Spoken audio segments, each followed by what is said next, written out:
I didn't realize you gave me an invitation to edit until just now.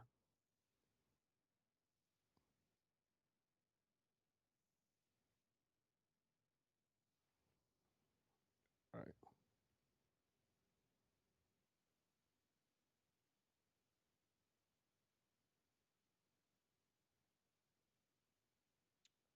I didn't realize you gave me an invitation to edit until just now.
All right, what is up, everybody?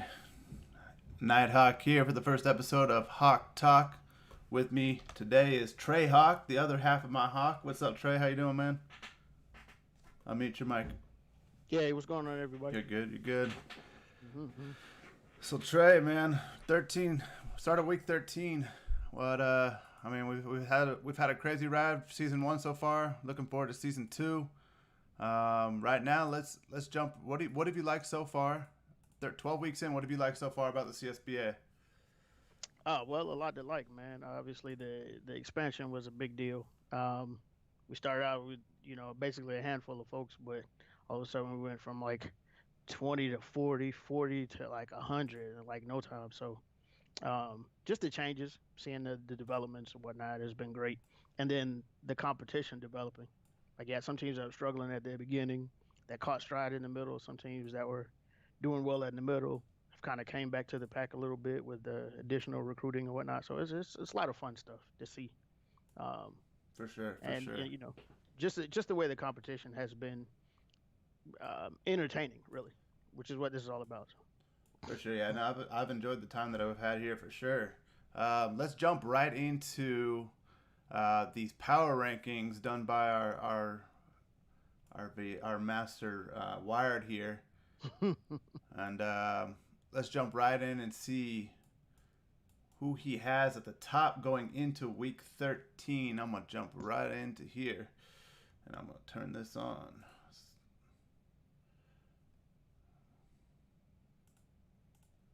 Sorry, give me one So second.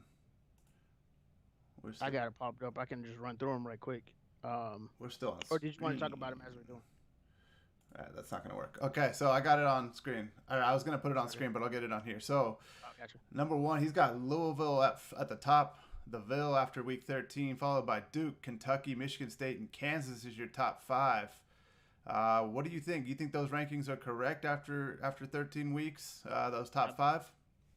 I think so. I mean, I think all of them make a pretty good argument. Obviously Louisville having to buy last week, I believe, um, didn't have a reason to drop. Duke held serve. Kentucky played even better. Um, Michigan State, Kansas, NC can make an argument as well. They just struggle a little bit, but I mean, that's happened. I know we struggled at one point, although we as in Kansas are doing a little bit better now. But yeah, I think everybody in the top five make a pretty strong argument for where they are. Yeah, I agree. I think this is pretty set right now. I think the top five's been great all season. I think there's a couple guys outside the top five that can slide into there. I'm not going to say NC State because I'll get roasted in chat, but I like where we're headed right now, except for that last week, that last drubbing by Kentucky there. But go ahead. What team do you see outside of the top five that I didn't mention that might be able to sneak into the top five after this week, heading into the last week of the regular season? That might be able to sneak into the top five. Yeah. Um, What about a team like Memphis? What about a team like North Carolina? If North Carolina beats NC State this week, do they slide into the top five? oh, that's right. That's right. The Battle of North Carolina. Yeah, I can see that happening for sure. Um, North Carolina was on a little bit of a slide, but they seem to be doing a lot better. Well, let me phrase that. They seem to be ready, I should say, to hit a little bit of a stride. So hopefully that for them that shows up this week. Although NC State um, was on a nice little tear at one point, so I don't know that it would be easy, but I think that ends up lending to it a little bit. If it's not easy, if they can still handle um, NC State, pretty well or whatnot, they might be able to move up. I can see that. Um, I didn't think Virginia would end up getting to a point where they actually fall out of the top five, so I'm Mm-hmm. kind of surprised about that. Um, so I can see that being a thing as well. Um, Yeah. and I really believe that Memphis, especially with the new court now, Memphis has, I think Memphis has a shot as well, of doing some big things. Yeah. Memphis plays against, let me see, I know I just had it up here a second ago. Um, Memphis plays against Indiana. So Indiana, with the new talent that they have, it's a formidable team. Um, I know a lot of it is when you look at the records that the teams have and stuff like that already. You might say, "Oh, well, this team's no good, or this team's good," but some teams are losing games that maybe they have a chance to, with like a little change here and a little change there. And I think Indiana is a team that it can be a surprise. So it wouldn't be easy for Memphis either, but I can see if they can take out Indiana, that they can get some looks at least. Yeah, so Indiana's sitting at 13 in the power rankings right now. That's a team that could definitely slide up as we get into the conference tournament here. Absolutely. If we let's go right to the week 14 matchups. You just mentioned the first one, Memphis versus Indiana. What do you Right. see in that one? What do you like in that one? For me, Memphis is a tough team. They got good talent all around. Hmm. Um, I think McKnight is a guy that's been playing really well for them. Obviously, a defensive stopper for them. Um, and then you got Daquan Lightning, who's been really good for them as well. But Absolutely. but that team runs through Jacob McKnight.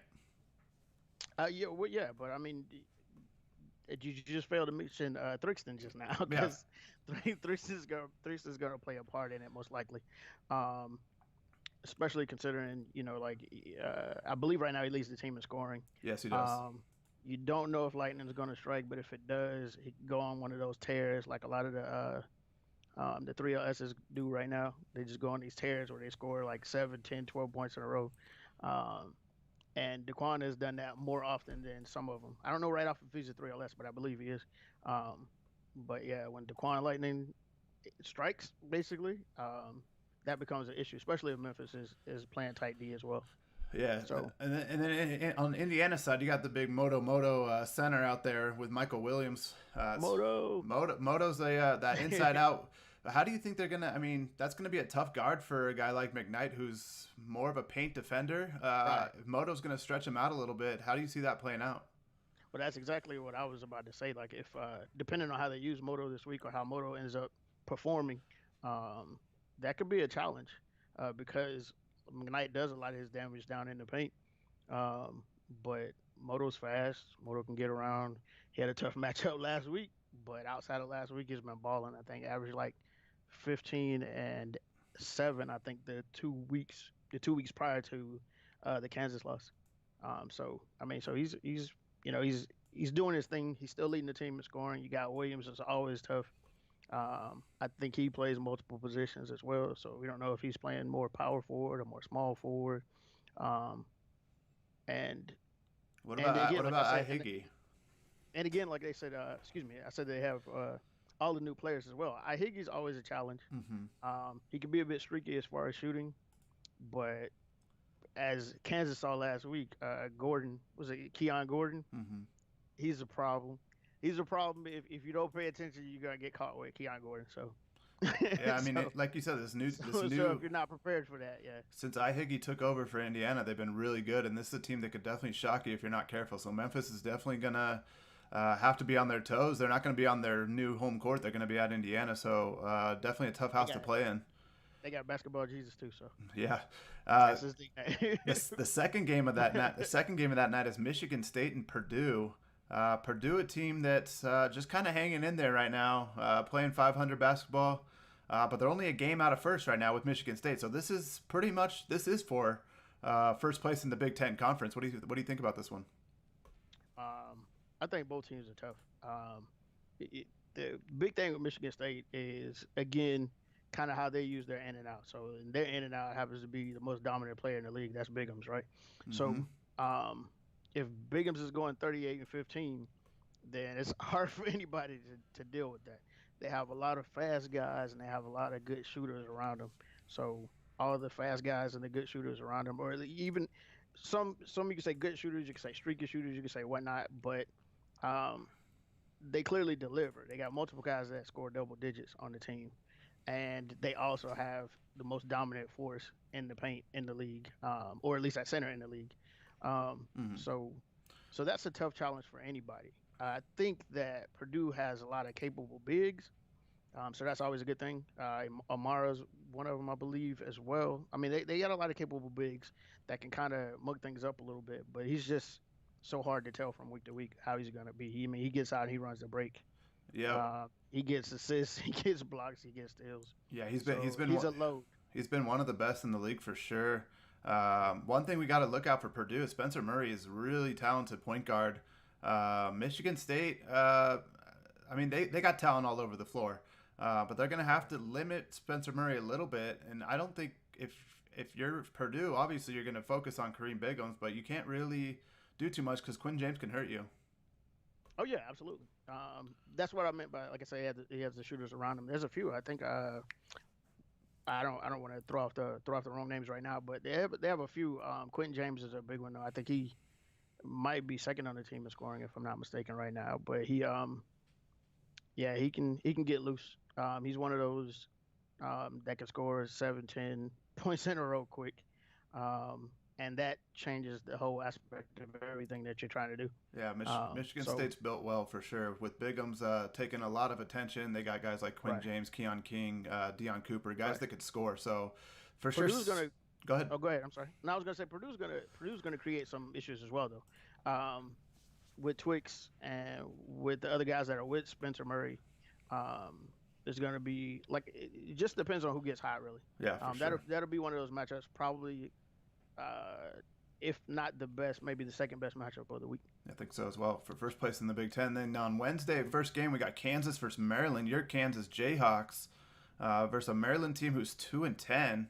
What are you guys looking for against Maryland this week? Don't tip your hand or anything, but as far as Maryland goes, I know they haven't been playing that great. They got Scooby Lewis, a guy that can hurt you in many ways. Not much of a Right. shooter, but a guy that can really get into the teeth of your defense. Well, the funny thing about you say he's not much of a shooter. I think his first game he scored like 30, but and I think he was on a. It was before he transferred.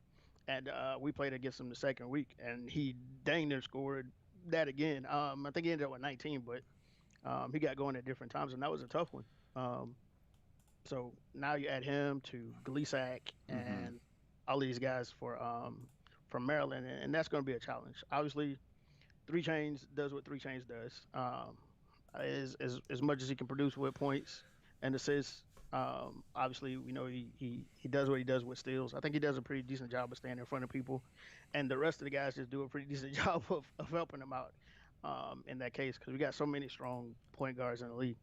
Um, but Gleason could be a challenge. The whole they have a excuse me, Cody West has started stepping up a little bit. Cody West. Um, who's it gonna say? Goldsberry. Goldsberry's always a challenge. But they have a squad of a lot of pieces, and it's one of those teams. Kind of like the Indiana team, kind of like a few other squads where you just have the random individuals that may go off at a moment's notice. So you just have to be prepared for everything. Yeah, Maryland's a really talented defensive ball club or basketball team. So they're gonna make you work for every bucket. But like I said, I think Kansas just is a little bit too strong for them right now. But definitely don't sleep on them. Definitely at Maryland for sure. Right. And then the next game on Wednesday, we got Virginia versus Kansas State. Kansas State, a team sitting at the bottom of the Big 12, and Virginia sitting right in the middle of the ACC right now. This is a kind of a big game for both teams, almost headed into conference tournament time. If you're Kansas State, you don't want to really have that play-in game, and if you're Virginia, you just want to keep winning to get that better seed. Right. Again, like I said, Virginia is this is one of those this is one of those odd games in the week where you got a team that was at the forefront. Actually, at one point, I think Virginia was number one. So Virginia at the forefront, um, and they faltered a little bit. They've fallen out of the top five, even the top six. And then you got Kansas State, a team that people might overlook. They had a lot of talented guys. They got a lot of long guys. Then they got guys that get super hot, like Nard or McCall or something like that. They can get hot in a moment's notice, right? There's so many people in the league that could do that. It sounds like I say that Mm-hmm. every single game we talk about, but there's so many people in the league that can kind of get hot, and that'll change the momentum. Um, so some of the stuff that you plan, you look at it and you go, "Well, didn't plan for that." And it's just things start going off the rails.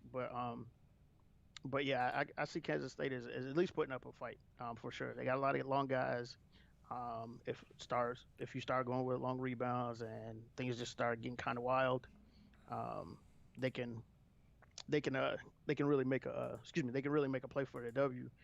In the case of Virginia though, um, I was just talking about that point guard last week. I threw off his name right quick, but I say he's one of those guys that when the marquee point guard comes to town, he kind of steps his game up or whatnot. I think he's the kind of guy that can control the offense. Mm-hmm. Um, and slow things down and get the buckets that they're looking for. Oh, and I almost forgot Thomas. Yeah, Thomas is a beast, right? yeah. I mean, you're talking the point guard you're talking about is Neil Mason, Yeah, Neil blue Mason. playmaker, and yeah, he's a guy that can definitely distribute the ball. And then yeah, Ryan Thomas. You can't forget about Ryan Thomas. One of the top in the league right now. Might be the top power forward behind Naismith probably at this point. No But comment. it's a guy that's really going to go out and hurt you all around the floor. So Kansas State is really going to have to draw something up to stop him and slow him down, without focusing too much on him because those other guys can hurt you as well. Right. Oh, and don't forget the big man in the paint. They got Turk, right? No, he goes to Louisville. Oh, I'm sorry. I'm sorry. That's right. You're ahead of me here. You're ahead of me here. Yeah, yeah, We're yeah. almost My bad. there. I jumped ahead. Thursday. First game on Oh, they Thursday. got Triton. They had Triton. My apologies. There you go. ACC rivalry night on Thursday. We got NC State and UNC, the battle for North Carolina. I'm not Right. going to talk too much about it. I'll let you talk about it right now. I will say that I think North Carolina has one of the best point guard center tandems in the league, so that's very difficult to stop. Right, right. That's actually you hit the nail on the head with that. It kind of runs through them, very similar to the way that Michigan runs, which I'm sure we'll talk about. But with Orion and Win, Hmm. that's a tough tandem. And no matter what the outcome is, Win always seems to perform the same way. Like as far as consistently, it's consistently a problem for whatever team they go against. Orion's a problem as well. He's had some good games and some bad games, but all in all, if I'm not mistaken, at least I know last week he's leading the league in scoring. So he's been consistent enough with that. You might be able to try to get him to take a lot of shots, but He generally takes reasonable and efficient shots, and that kind of plays for himself. They're really quick though too. Don't forget about that. That like obviously with Wynn being fast, he can get out and run a little bit as well as far as handle the ball or just get out and run on the break. That makes their team extremely quick, and that makes them a challenge to kind of kind of keep up with. Yeah, and as far as NC State, I mean, they don't match up terribly with them. No. You got Percy Cooper, the new addition from a couple weeks ago, who's going to be playing Mhm. center for them. So at least you're going to have a guy that matches up decently well with Wynn. Doesn't give up too much, and then obviously you got Baron Thomas and Spencer Young at the guard spots for Right. NC State. So there's a lot of talent there. Sawyer Stern off the bench has been really good for NC State. And then a guy like Lefty Wright, who you just can't count out, it does everything for your team. Not a guy that's going to stand out in the box scores, but a guy that gets a lot of rebounds, gets a lot of steals, kind of that Draymond Green type of player. Right. Right. Right. I definitely noticed. I mean, like I even said about Barron earlier off air that he kind of got loose a little bit against Kentucky, even though that was a tough game. Like I said, it happens, and NC State has the pieces. Um, well, they went on a 5 game run even just a little while ago, but yeah, they have the pieces to upset somebody. If you're not prepared for all the different things that they can bring, so it's going to be a tough matchup as well. Probably number two, number three of the week, but yeah. Mm-hmm. Yeah, and it's a big That's and it's a big game and going. it's a and It's a it's big a game. North Carolina battle. Yeah, Yeah, and it's a game with 2 weeks left in the regular season. Looking forward to conference tournament. absolutely. You don't want to be that 4 seed really. You don't want to have to play that play-in game. It's an extra game you got to play in that week, and it's you want to slide right into the top two there so that you can get at least 1 game rest. So big game Right. for both teams. I think NC State needs this a little more than UNC, but we'll see what happens. And then Thursday, immediately following that game, is our CSBA matchup of the week, the battle for number one, Louisville versus Duke. Right. This one's going to be a showdown. If you miss this one, I don't know what to tell you. We should get 50 viewers in this game. This is probably the best game Yeah, definitely. we've had all season.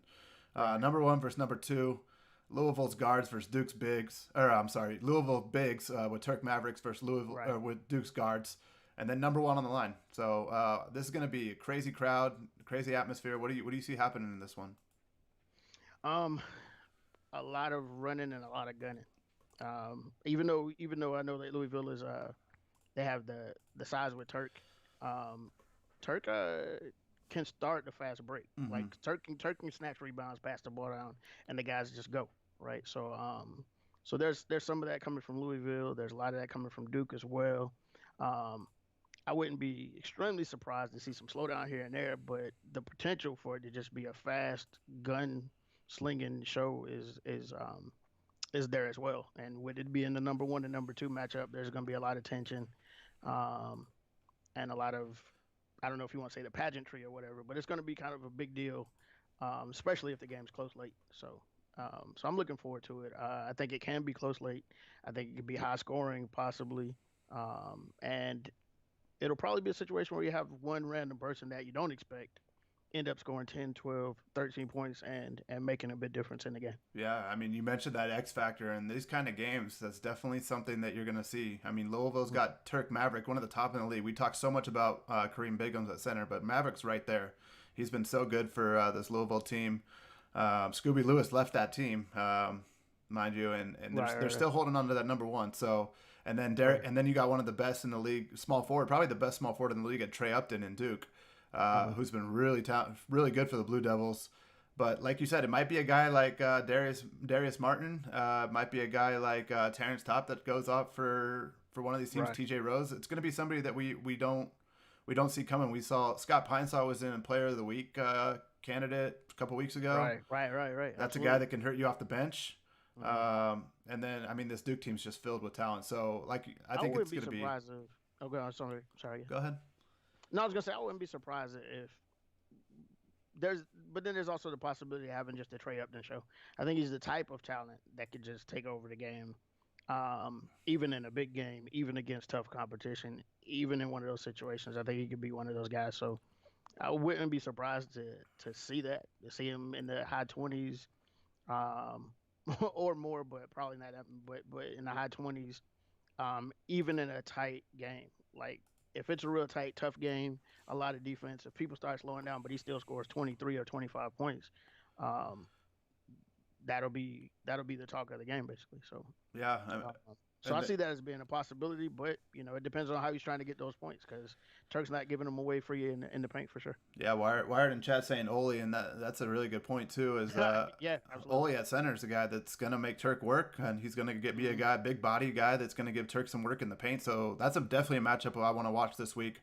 And if Trey Upton could go off against this 3-and-D small forward from Louisville, he's the real deal. So that's Hmm. definitely going to be one that I'm going to be watching. I hope everybody is watching that one for sure. And then on Friday, the last game of the week, we got Michigan versus Kentucky. Right. Wilder's been playing well. Can he negate the size of UK? We saw UK get off a little bit with their size last week against an undersized NC State team. Can Wilder kind of negate that a little bit and make it harder for them? Wilder's good. I'm a fan, but again, like I said, I think they're a lot like UNC when it comes to that it goes through them and it goes through their guard, which is Kamara, Mm-hmm. right? Although was it Staples had a good game last week? I think Staples Off led the the team in bench, yeah. scoring. Yeah, so um, do I think Wilder itself can negate it? In some ways, again, like he's an inside out guy and he can play the outside. As a matter of fact, he's shooting pretty well from deep as Mm-hmm. well, if I remember correctly. Uh, so I think Wilder has a chance of making them work and maybe making them change some things. I think, but overall, it'll have to be a team effort with Michigan. They tend to run through mostly the two guys, but the Mm-hmm. last couple of weeks they've been mixing it up a lot more. Yeah. We don't know which Thornborn is going to show up, but if Thornborn shows up and they're mixing it up with the other guys, even the guys off the bench, um, yeah, it becomes a whole different thing. But you're talking about Kentucky as well. Yeah. No, for sure. Kentucky is Kentucky is big. Uh, they're big. Did I mention they were big? Yeah, and they even got another big, tall, 7 foot guy coming off the bench, basically, right? So, um, they're big and they're fast. The guys get out. Their wing guys score really well. Anybody who's listening to me in the chat the other day knows I was I was roasting him about Ali. Ali just went off, and he went off, and it seemed like he scored 20 points. And he only scored 14 for the game, but he scored like 10 of them in like a minute and a half. Yeah. So so Yeah. Ollie's a guy that could definitely do that, and yeah, so Kentucky he's the looks to guy, get to him. and he actually got loose like that against Kansas as well. Uh, can't forget K9. K9 is the Mm-hmm. type of guy that'll do it slowly. So he'll nick you to death, and he'll just constantly he'll score points here, score points there, or whatnot. But Ali, you just boom, you just blast the game open, and once that happens, you're just reeling after that, hoping that the right subs happen, hoping that you get the right bounces on the ball and all that kind of stuff, rather than just expecting that your game plan works. They mess up a game plan. No, I agree with you, and like you said, Kentucky's just a team that's so loaded. We talk about Louisville and Duke being the top two teams. Kentucky's right there. They really are. Right. They're a win away and a bad loss by somebody being number one. I could definitely see them entering the conference tournament. I mean, I think they will. I think they'll win the Big 12, honestly. And I think that they can be that top seed maybe in the NCAA tournament. We're just gonna have to see. But they're definitely a team that's been playing a lot better lately. Not that they played poor early on, but players like Ty White have really Right. impressed lately. Right. So they're loaded with talent. So that's going to be a good game, but it's one Kentucky needs to keep rolling with. Right. Um, You're kind of danged if you do, and you're danged if you don't against Kentucky. Excuse me. yeah, If you try to outshoot them, and there's just a shooting battle, they got the bigs there to get rebounds when you might not have the bigs there to get rebounds. And if you try to outrun them, that's not really happening either. So, and then they're long on defense, like I said. So, yes. you have a lot of challenges there with Kentucky. I can see them being the favorites. I can see the Big 12 actually having two, maybe three number one seeds. I mean, you're looking at Louisville at one, Kentucky at three, and Kansas at five. Yeah, there's some. And they're There's not playing against each other this week, so yeah, that conference tournament's going to be wild for that conference. And Wired in chat said the UK hasn't lost by double digits all season. That's a good point too. I mean, they keep games close even when they right, lose right, this close, so you know they're going to be with you at the end of the game, or they're going to be right, blowing you out, one of the two. So, right. um, like you said, you're kind of damned if you do, damned if you don't. So. Yeah. Let's move on to our conference. We talked about it a little bit. I want to touch on our conference tourney preview. Um, the format a little bit. If you don't know the format right now, it goes the 4 and 5 do a play-in game. And then the winner of that plays I think it's the number one seed. Let me look real quick. Let me pull this up. I have it right here. Yeah, so the 4 and 5 winner gets to go against the 1 seed, and then the 2 and 3 seed play both semifinal games, and then they play for the conference championship. So, like I said, you don't want to be that 4 or 5 seed in the conference and having to have it play an extra game, and then going and playing the number 1 seed the next night. Right. Right. I think that. I mean, that's a tough situation. Obviously, the 3 seed is a tough situation as well. Playing against what is presumably well, you're going to play the 2 seed immediately, and then presumably playing the 1 seed after that. It's just there's no easy way to win your conference, but probably the toughest way is to go in as that 5 or that 4 seed for sure. Yeah. With the extra game on your hands, because even if you do get past the 1 seed, you still got the winner of the 2-3 game, and that's going to be tough too. So. Yeah, Uh, looking at this, you touched on it a little bit. What do you think right now? What conference tournament out of the ACC? You got Duke, North Carolina in that one. Big Ten, you got Michigan State, you got Purdue, and then the Big 12 is loaded. For me, the Big 12 is the conference tournament to watch going into the NCAA tournament. You agree with that? I agree. Like I said, with Louisville, I mean, you got 3 teams right now in the top 5. It might not be 3 teams in the top 5 after this week, but right now that's where we are. And you got, that's and you got keep in mind you got Memphis as well. That is not is basically the fourth team in the conference right now, and Memphis is really good. We were just talking about them earlier. So Memphis is really good, as though a lot of teams are that they're going to have the 4 seed or whatnot. But I also mentioned that Kansas State could surprise some people as well. So that's going to be a tough 4-5 matchup. Um, if you look at it the way if it stands the way it is right now, then you have Louisville as being that 1 seed. You have Kentucky and Kansas. Any of those three that end up playing each other, for the opening game, as far as the 2-3 matchup, that's going to be tough. Anybody you see outside of that is going to be tough. Um, there just isn't a way to look at having an easy win after maybe the 4 or 5 game. Yeah, I mean, if we're looking at this, give me one team. Doesn't matter the conference. One team you think that can kind of be a dark horse in their conference tournament and improve their stock going into the NCAA tournament. That could be a dark horse In their conference tournament, somebody that's not the top team in their tournament that could end up getting up to the top, maybe and even winning the tournament. Yeah. Purdue.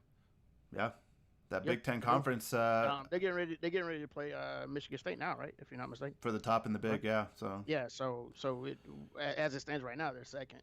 Um, but if Purdue's clicking, especially when Spencer Murray gets going, but they have like you say, they have so many guys. I say they have several capable bigs as well. If they get going, they might end up being the 1 seed. So then you got Michigan State being the 2 seed. But one of those two winning, I don't know if you want to consider them dark horses or whatnot, but definitely somebody who ends up not being the number one that could still jump out and win. It would be either Purdue or Michigan State, I think. definitely, Um, yeah. No, that's a great point. Shout outs to North Carolina as well, obviously with Duke and whoever ends up being the 1, 2, or 3 seed in the Big 12. But Yeah, but Purdue is the one that jumps off the page first, and if they're number one after this week, then possibly Michigan State. yeah. Conference tournaments are going to be super fun to watch. We got 2 more great weeks of basketball going into that. One thing I want to do real quick is take a look at our awards watch. Something I put together this week. I'll put the list up here and we can talk about it as we're going here. So here's the list of guys that I have. Point guard. Let's just start at point guard. I know you can't see this. I'll read this off to you. I got Zachary O'Ryan, Xavier Reed. You have it on your thing actually. I have it. So, Yeah. so what do you at point guard? What do you think about this list? I think Xavier Reed's a guy.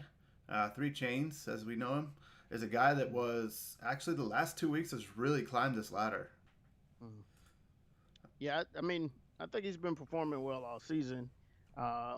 Those who know me know I'm a bit biased when it comes to this, but I think one of the things I like to point out is his defense. Um, yes, he can lead the league in assists and steals, but I think he plays pretty decent defense on whoever's in front of him. We have tons of guards that's trying to average 20 plus points a game every week. Not necessarily trying. I'm just saying that's how the teams run. That's how the offenses run or whatnot. So that matchup's tough every week, but I think oftentimes he can hold them under 20 or at least make them have a rough enough night.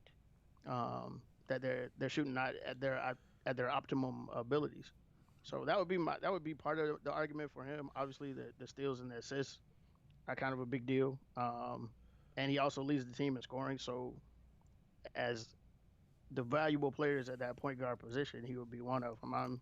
You got Zachary Ryan up there as well. I can't say that Zachary Ryan isn't as valuable for North Carolina, um, but they just have different types of impacts, in my opinion. And you got Spencer Murray, Adrian King, Connor Caden as well. I mean, all of those guys and all of those teams are doing well. So any of them could do it. Um, but I think, as you say, the last few weeks, but I think even before that, I think Reed has been making a good case. So. Yeah, and I agree. I think Reed's been Mm-hmm. playing really well for Kansas. He just impacts the game in so many ways for that team. We saw that 5 steal performance a couple weeks ago. But guys like Zachary O'Ryan, you see 22.7 points a game. Spencer Murray's up there in Mm-hmm. points per game. Mm-hmm. These other 3 guys aren't up plus 20, but look at, I mean, the assists, the steals, they just impact the game in so many ways. Right, These right. point guards do, and it's probably the premier position in our league right now. So to be on that top 5 list right now is something to be proud of if you're one of those 5 guys. And then we move to the shooting guard position, Mm-hmm. headlined by Zeke Ali, who came off, like you said, that performance. He's averaging 14, had 14 last week, Oh, okay. all in a short span. But that's a guy that can catch fire quickly. Mm-hmm. Yeah. Ezekiel Lee, Quinn James, Daquan Lightning, you say Deion Cooper and Darius Martin. But I think Zeke Ali kind of stands out. Um, Probably the top three: Zeke Ali, James, and Daquan Lightning. But I think one of those things, like you said, that the impact that he has, even if it's in a short span, also playing defense as well, because he plays good defense as well. So for what it's worth, the shooting guard position is kind of wild and random who's playing good defense when, but because again, there's so many different strong guys that can pop off at a particular time with them.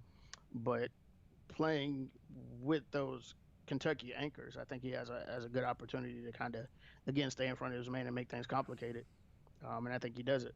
Um, Quinn James, Daquan Lightning, the shooting guard position is really tough, I believe. Only because, like I said, it's almost by committee when you get to the wings sometimes, but even more so with shooting guards with people playing multiple positions. So I don't know. It'd be interesting to see how that works down the line. Yeah, and there's guys like Deion Cooper from Michigan State Mm-hmm. who aren't the most prolific scorers, but he's a great rebounder for his position. Mm-hmm. He's averaging Sure. 4 numbers in rebounds. And he just impacts the game in that way too, and that's important from the shooting guard position. If you got a team that could rebound that well, Right, right. you're going to be a But good. that's what I meant about having all those bodies around bigs. Obviously, you got in the top five, you got two Michigan State shooting guards. Yeah, So for sure. um, they're switching out. Like I said, playing the wings. They're playing different positions. I guess that's what I was specifically thinking about.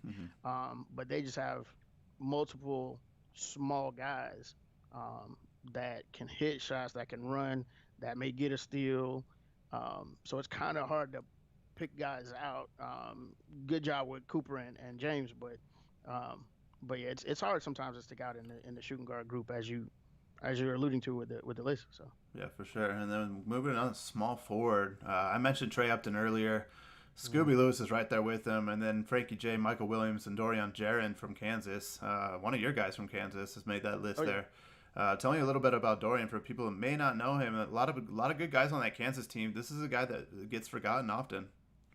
yeah. He he's somebody who can take over a little bit as well. It's more of that Nick guy, kind of like when I was saying he'll nick you to death, Hmm. kind of like K9 from Kentucky, but uh, but he's doing it consistently every night. Like there's very few games I think he's scoring in single digits. He moves around. He's played a game on shooting guard. He plays small forward. There were times earlier in the season before the influx that he played power forward as well, just for stints. But he's one of those guys that are versatile like that, and that can still give a good performance at those other positions. What he's on there, he's got 3.6 rebounds, 2.6 assists. Um, Multiple ways that all of the guys are doing on the list. I think he's sneaky with it, and he goes under the radar. Whereas like some of the other guys in the starting lineup have their moment to shine. He just constantly take little moments. Yeah. And that's what we like about him at Kansas the most. Like he doesn't need the fanfare. He just comes in every week and he's gonna give you some numbers and he's gonna stuff the stat sheet if you will. Yeah, So I mean, there's one guy that's running away with this award at small forward for me. It's All mhm. American. Trey Upton's he's a talent that you at the small forward position in this league. He's a gift for Duke. 14.2 points a game. But look at the way he impacts rebounds extremely well for his position. Right, right, Dishes the ball, one of the top assist men from that position. right. And then the steals and blocks, almost averaging one steal and one block a game. So he's stat. Yeah. You talk about stat stuffers. This guy is one of those guys that just affects the game in so many ways for Duke, and that's why he's up on this list. Right. If LeBron went to college, no, but he's definitely well rounded like that. Yeah. I don't know about him switching positions or whatnot, but at the small forward position with the numbers that he has, um, it's the numbers themselves impact the game. Much less seeing him actually do it and being quick with the ball, moving around and just dominating. Um, he's kind of, I mean, he's one of those guys that slowly just drag the domination out. Not necessarily nicking you. He's going to lead the team in scoring probably, but but he he's definitely a problem for anybody that's coming through at any aspect. Is Yeah, that's not a matchup. It's not a matchup that you just put on him and everything's good. So yeah, and you mentioned, I mean, he's that special archetype, that point forward at small forward who just really runs that team. So that's a guy definitely going forward that we need to watch. And then we'll move on to power forward spot. You got two guys on this list. I'm going to talk about someone else from this list, but you could talk about your two guys. Lawrence Naismith, number one, and then Devin Davis at number four. The other one's Jackson James Jr. from Kansas State, a guy that probably a lot of people don't know about. Ryan Thomas, we mentioned him earlier for Virginia, and then Julius LaFleur made his way into this list this week for Kentucky after a pretty good, solid showing against NC State. mhm, Jackson James is a guy from Kansas State that, like I said, one of the top rebounders at his position, passes mhm, extremely well from the four spot. mhm, Doesn't score a ton. This Kansas State team's struggling, but this is a guy that could be one of those guys that moves Kansas State up the ladder a little bit. mhm. Yeah, Jackson. I know you told me I could speak on the Kansas guys as Mm-hmm. well, but yeah, Jackson James is somebody who, to me, it seemed to come on more obviously as of late. So so it's cool to see him getting the kudos coming from Kansas State because Kansas. It's been a rough go for Kansas State, but he's somebody who definitely has done his share, done his part to kind of keep him. I don't want to say just relevant, but definitely a bright sharp, excuse me, a bright star for the Kansas State team. Yeah, and tell me a little bit about Um, your Jayhawks in this list. yeah, okay. So with Lawrence Naismith Jr., we we talk about him. There was a time obviously before the influx that he led the team in scoring. But since that time, he's switched positions. He's played center. He played center last week. He played center, power forward, small forward.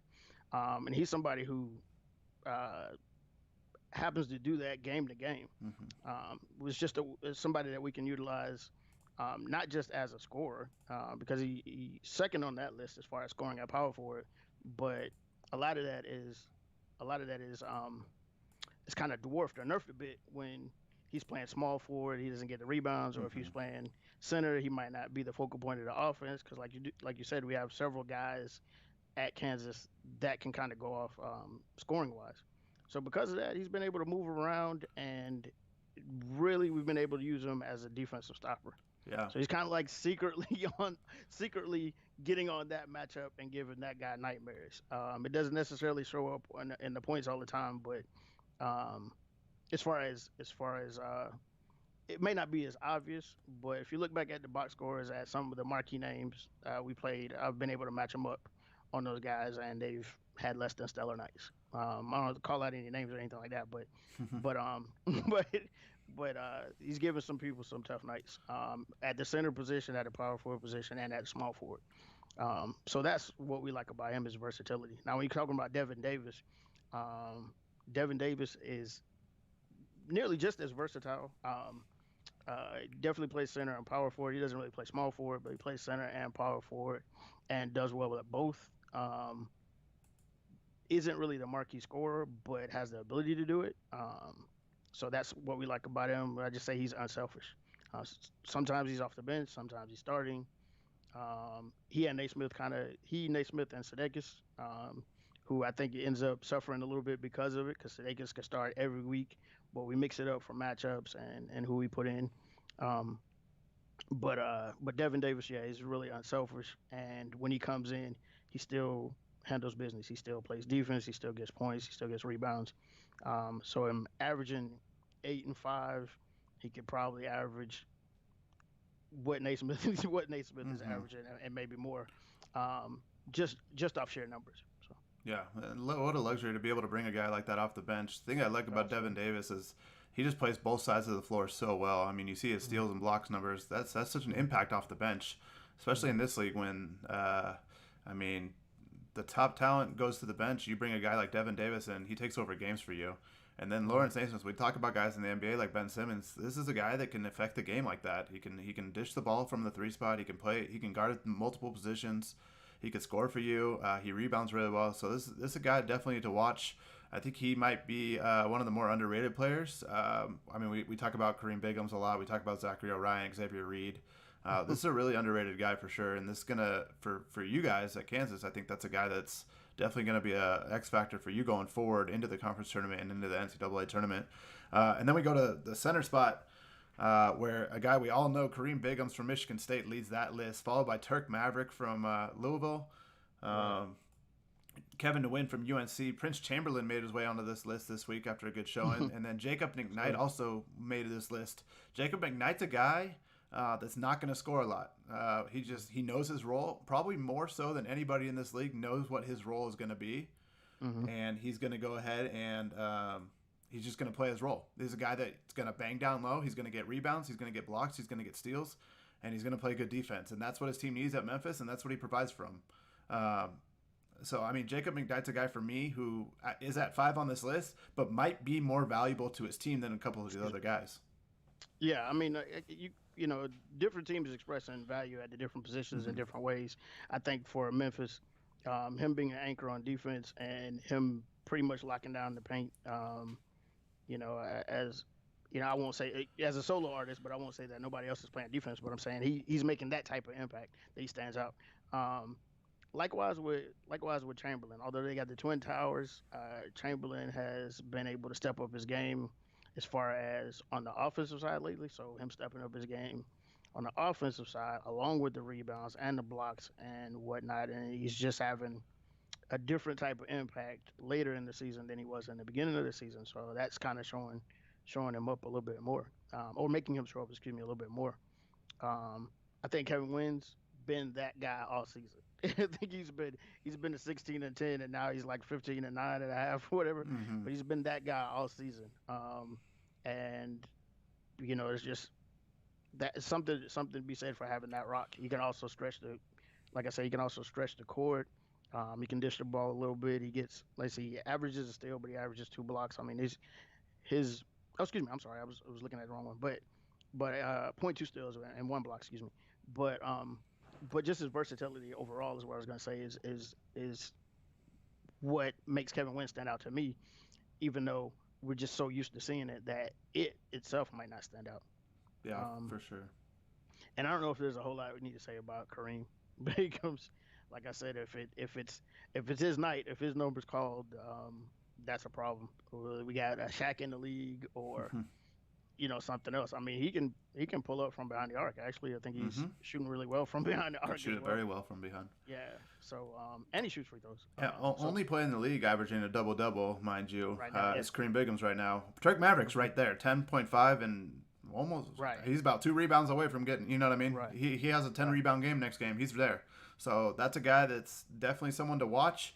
If Hmm. Kareem Bigums isn't in the center category, Turk Maverick's definitely that guy moving Right. forward. I want to touch on a little bit player of the year. I'm just going to run through who I have as my top 10 right now. Kareem Bigums 1, Turk Maverick 2. Like I said, Zachary O'Ryan 3, Xavier Reed 4, Kevin Wynn 5, Spencer Murray, Trey Upton, Adrian King from Duke, Prince Chamberlain, and Connor Caden.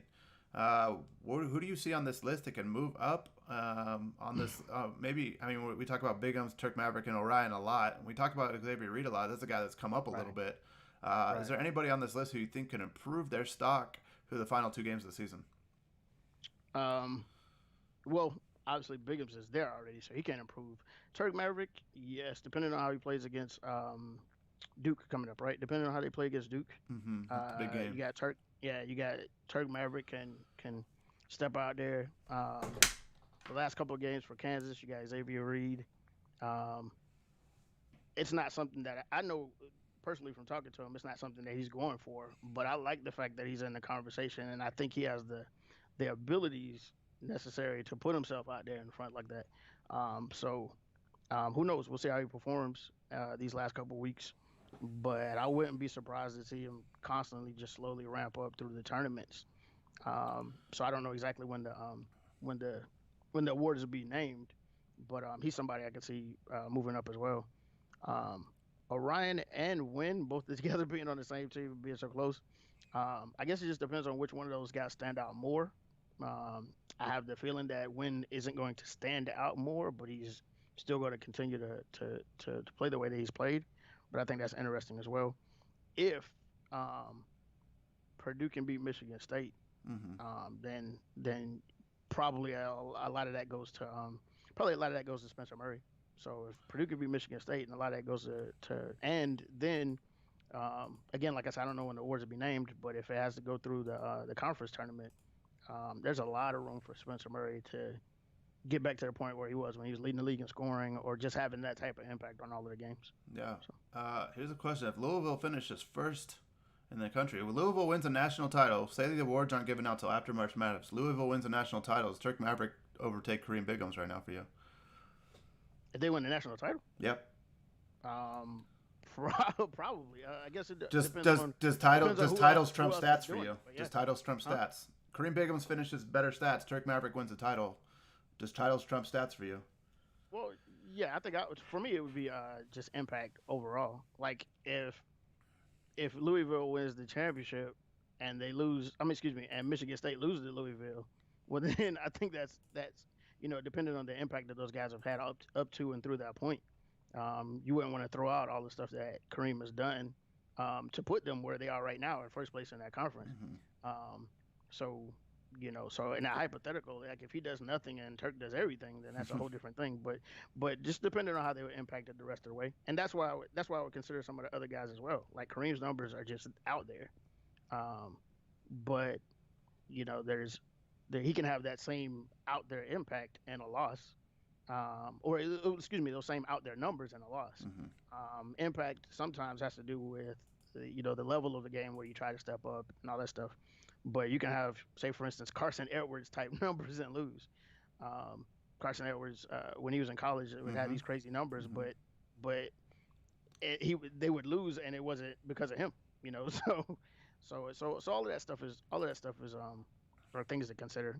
I'd imagine it to be a multiple person group that's going to decide, Oh yeah, uh, but I definitely think to make your point though, I think Turk has a chance. I don't even think they have to win a championship for him to have a chance, but yeah, um, for sure. that would definitely do it, especially if he did it stopping Bigums in the championship. Wouldn't Yeah. that be something? For sure, for sure. And we're not going to talk about too much on this, but I do want to recognize some of these. I have an all defensive list on started. I'm just going to say the top player from each position, and we'll move on to the next segment here to wrap this thing up. Point guard Xavier Reed the third. Obviously, you don't need to say enough about him. Probably the defensive player of the year at this point, along with Jacob Ignite from Memphis. At center, who's the top center there? Shooting guard Jalen Crawford from Indiana, a guy that's definitely someone to watch going forward. Small forward Trey Upton, and power forward Devin Davis from Kansas, who's a guy that, like we said, can impact the game in a lot of ways, and has been impacting the game in a lot of ways. Right, and he's doing it on limited minutes, so to speak. Yeah, so for sure. And if you look at this list, a lot of these guys that are the top guys are also some of the top players in the country in the Player of the Year watch right now. So these are guys that are playing both sides of the floor extremely well. Mm-hmm. Yeah, no, I agree with you totally. I think it's a really good list. Obviously, like you said, you didn't touch on everybody second and third, but you got some really good guys in there.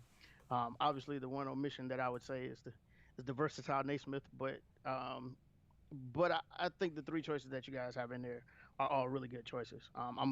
You haven't said it, but I'm a big fan of Anthony as well from Syracuse, Mm-hmm. and even though he's new, Rob Bass from Indiana. I think he's making a case too at the power forward position. Um, I would lean out of those three. Obviously, I would lean towards Devin Davis just because of like I said when I talk about the impact, and I say he comes into the game whether he's starting, whether he's coming off the bench or whatnot. Um, just having that impact. It is hard to score down there. Mm-hmm. It's hard to score down there on Kansas. That would include Sudeikis big time. Mm-hmm. Um, but when but he plays center, excuse me. But when Devin Davis comes in, um, center, power forward, whatnot, he's a problem too. So Yeah, for sure. mhm. Last thing, I don't know how many new guys are in here. It looks like we got only 8 guys watching right now. Mhm. Hopefully, we can ramp that up in the coming weeks. But if there's new guys in here, appreciate you guys being here. Welcome. Get those player profiles in. We're going to be dropping content, recruiting watch lists, stuff like that, recruiting rankings coming in the coming weeks to hold you guys over till season 2. But I just encourage everybody to check out the last 2 weeks of the regular season into the conference tournament, into March Madness. It's going to be a lot of fun. We have a lot of things planned. Wired's working extremely hard behind the scenes on a lot of this stuff. So we're just really excited what's coming in the coming weeks, and then into season 2. Season 2 is going to be something that we haven't seen yet. Obviously, there's talks of expanding, so we'll see what Yeah. happens in season 2. I'm sure all that will come later. I was going to do a Q&A with people in here. If you want to ask a couple questions, we've got about 5 minutes. We'll try to answer them the best we can. Other than that, I'll wait about 5 minutes. Trey, is there anything else you see in this league? What's for you? Let's talk about the league a little bit. What separates hmm the CSBA from something else that you've been in? well, I think just the sheer group, the camaraderie of the whole thing. Mm-hmm. I've heard about the other leagues that some of the other people came from, and although I haven't been in those leagues, the leagues I've been in, after a while you get like a group of people that are doing most of the communicating, and there's a lot of people that are kind of outside of the mix. Obviously, the recruiting aspect first, not every league has a creative player, but to have a creative player and then the recruiting aspect, um, there's just so much to like, or so much to be involved in, I should say, with CSBA. Whether you're helping out behind the scenes um, you know, or just jaw jacking in chat, I guess, talking smack in chat, or just casually watching the games when you have a player. There's so many different ways you can enjoy it, I should say. Yeah, So it's so many different things or different ways to like the league. yeah, Um, and there's more that and there's it's more been going coming. on for a while, yeah. Yeah, there's more coming. There's more content Mhm. coming. Like I said, leagues thrive on activity. We need everybody to help any way they can. That if that means tuning into a podcast, tune into the podcast. If that means you can watch a game that's not yours that week, watch a game that's not yours. You know what I mean? Anything you could do. If you want to help with articles, you want to help with stats, you're good at video editing, you're good at graphics, hit us up. Let us know. Leagues thrive on activity. We need all the help we can get, especially moving into hopefully an expansion season in season 2. We need all the help we can get. So keep this community strong. I think the potential in this league is it's like something I haven't seen before. So let's keep that going. A couple questions in here. Coach of the year from Higgy. I'm assuming that's Higgy, Joshua Higgins. Um, you got to put us on the spot. Both coaches. Oh, I'm not really a head coach here, so I'll take one and then you can pick. Don't pick yourself. All right. Right now for me, is Zio at Duke. Duke's 10-2. Hard to say that they're 10-2, uh, but a guy like Wired at Kentucky's 9-4. But Duke, I mean, Duke's vying for that number 1 spot tomorrow night. Obviously, Louisville coach is it's great. I can't remember his name right now. Kraken, I think. I think it's Kraken. Louisville's coach. I'm sorry. You put me on the spot and I can't remember. But yeah, I think Zio right now is that coach for me that's gonna win. That's leading for me the coach of the year. Top 5 coaches. I say Zio. I say Kraken. I'd say Wired. Um, I say Rand, and then I say Trey. I say Trey at Kansas. That conference is tough. So that would be my top 5 coaches right now. Obviously, Ted Stern. I love you, buddy. NC State. Go up Wolfpack. Let's get up there and make you one of those candidates. But for you, I mean, is that list agreeable? Is there anybody on that list that I missed? uh, that you missed? Did you? You said you did say Kraken, yeah, for Louisville. Yeah. I think people sleep on Rand. I think Rand's really good. Uh, I think Rand just has a knack for these type of things. I've dealt with Rand in some other leagues, and somehow whatever player he has is a peak player. in those leagues, and also the teams he has because in part because of those peak players, but not always just because of those players. His teams are good as well. Yeah. So I think Rand is somebody who kind of just has a knack for coaching in these type of leagues, and he does well in them. Perfect. So Yeah. that's somebody I would think that maybe some people would sleep on, but the rest of the guys you said are all good. I For agree. sure. You're getting a lot of love in chat right now from your For me, Kansas Jayhawks. Trey for the win. That Trey Hawks guy is pretty good. Shane says debatable.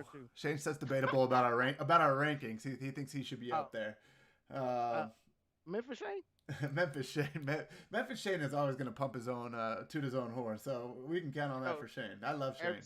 Ever since they got that new court, he's been balling. Yeah, I mean that's someone. Shane said, "What's your favorite looking court?" Memphis is my favorite looking court right now. So, yeah, why is Memphis get a new court? I want a new court, man. Maybe we play better if we get a new court. Yeah, well, I like the way we're playing right now, but if we get a new court, if we would get the Memphis boost from having the court, then we'd be talking national championship. What's it gonna cost, Wired? How much do I gotta pay to get a new court, man? No. But yeah, we appreciate you guys tuning in. Had a lot of fun. Had a lot of fun with Trey in this podcast. Something we want to do. Neil Mason said you guys should do this every week. Something we want to try to do. Whether it's me and Trey, whether it's me and somebody else, whether it's Trey and somebody else, something we want to try to do, whether Wired's on here with us. We want to try to give some sort of content recap every week. I think that's important for the league, especially on an off day. Yeah, got to get Grizz. Especially get Grizz on here. Especially on an off day where there's no games. It gives you guys something else to look forward to for the week. But saying that, if you guys want to be on the podcast, message me. Get involved if you want to be on the podcast. And then we'll go forward from there. This is Hawk Talk, but anybody could be on this thing. It's Hawk Talk because I'm Nighthawk, but anybody could be on this, and Trey just happens to be Trey Hawk this week. So, but other than that, guys, week 14 coming up in the CSBA. Really excited about it. Almost into the conference tournament time. Hang on, we're almost there. Appreciate you guys for tuning in. And for Trey Hawk, I'm Nighthawk. This has been Hawk Talk, episode 1. We'll see you guys later. Right. You didn't let me say Rock Chalk Jayhawk. Go ahead. Say it. Sign off, bud. Rock Chalk.